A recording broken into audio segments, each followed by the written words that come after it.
Hello, today I'm going to show you how to complete the service location page of your application in the Provider Management module for Vermont Medicaid. The first thing I want to note about the service location page is that if you are enrolling as an individual within a group, your page is going to look different. You are not going to have the option to enter in address information like I'm going to go over today because the group that you're associating with will hold that information. So your page may just have a few simple questions on it related to whether you accept new patients and if there's any restrictions. So if you're an individual within a group, your page is going to be much shortened than what I'm going to show today. For all other enrollment types, you're going to need to enter in service location information. The first thing I'm going to do is I'm going to hit the Create New button under the service location field. This is going to open up a new window for me to be able to enter in my service location information. You'll notice at the top there is a box to make this your primary service location. If you are a limited risk provider, you are able to enter multiple service locations under a single application. If you are a moderate or high risk provider type, you will only be able to enter in one service location per application. However, in both situations, you do need to have a primary service location. So I'm going to check that box here to make this one my primary service location. You're going to need to enter in a location name. And I do want to note here that the location name is important for all enrollment types except for individuals. So if you are a facility or a group enrollment or an atypical enrollment, the location name needs to be listed here exactly how you're going to bill your claims to Vermont Medicaid. So I would need to bill my claims with Rivers DME in order to avoid denials on my claims. If you're an individual provider, you're always going to be billing using your last name, first name, so you can enter a location name in here to whatever you would like. It doesn't need to match your billing. But for everybody else, businesses, you need to make sure that this is exactly how you're going to be billing your claims to Vermont Medicaid. Next, I need to enter in some contact information, and this is the contact information specifically for this service location. So if you have multiple service locations, you may have different contact information for each one of those. We're looking for who to contact if we have a question regarding this specific service location. So I'm just going to tab through here.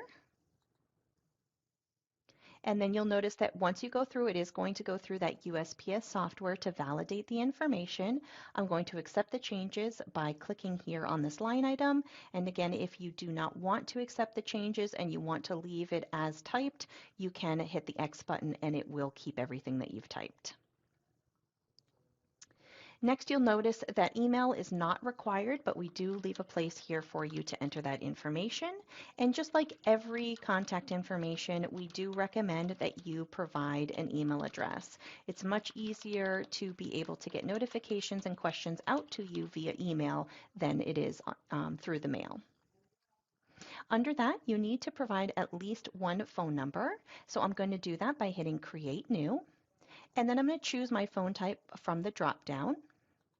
And you can enter in multiple phone numbers here. So if you want to enter in a work number and a fax number, you can do that. You simply have to repeat the process. So I'm going to click Save. And you'll notice here my work number is listed. If I had another phone number, I'm just going to hit Create New again and enter in the next phone number I want to enter. I am required to enter in my hours of operation. This is dependent upon enrollment type and provider type, so you may not be required to enter it in based upon those pieces of information for your application. For mine, I am required to enter it, so I'm going to check the box here, and a new window is going to open up for me to enter in that information. Just like the fields above, I'm going to hit Create New to open up that window. And I have a few different options here to enter in my hours of operation. I'm going to choose from the drop-down, and I can choose that we're open every day from the same times. Maybe we have different times each day of the week, so I can specify my Monday hours, my Tuesday hours. I can say for weekdays we're open the same time or on the weekends. It just depends on your situation, how specific you need to be. I'm going to say that we are open on weekdays, and we are open from 8 a.m. until 5 p.m. on those days.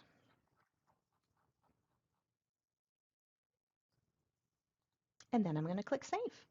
So if you have specific hours for different days, you're just going to simply hit Create New again and do that as many times. So if you've got different hours on Monday versus Tuesday versus Wednesday, you may be doing that multiple times in order to report your hours accurately. Moving down the line, the next thing I'm going to answer is a couple questions. Is the service location ADA compliant? Is the service location accessible by public transportation? And what are your after hours arrangements? So if you are not open 24 hours a day, 365, if you're not available, what do you instruct folks to do?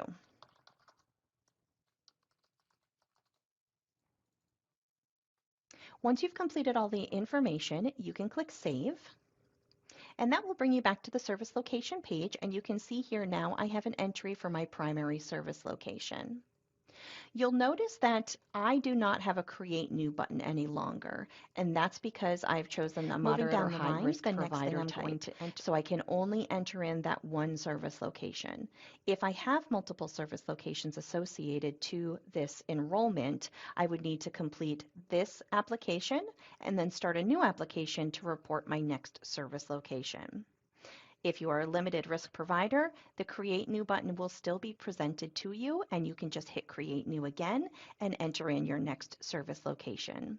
However, you have to remember only one can be listed as your primary. I do have the option to edit the information if I needed to go back and do so.